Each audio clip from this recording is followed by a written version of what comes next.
தூறல் மட்டும் வருது. அங்க உங்களுக்கு மழையா? என்ன சாப்பிட்டீங்க? நல்லா இருக்கீங்களா? நான் ஒண்ணு கேட்டா இங்க ஒண்ணு பதில் வருது.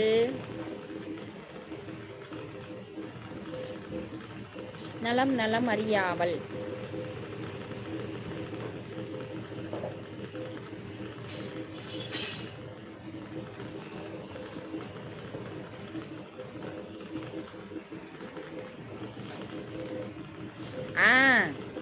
அதான் கேட்டேன். மழையில் நனைஞ்சு ஜுரம் வந்துட்டு. அதான் எனக்கு டவுட்டு.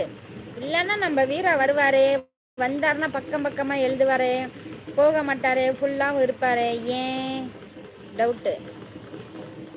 ஜுரம் என்ன செய்யுங்க? ஊசி போடுங்க, மாத்திரை முழுங்கு, சாப்பிடுங்க, நல்லா சாப்பிடுங்க, மாத்திரை முழுங்குங்க, நல்லா ரெஸ்ட் எடுங்க, சுடு தண்ணி குடிங்க, பச்சை தண்ணியை குடிக்காதீங்க, சுடு தண்ணியில் குளி.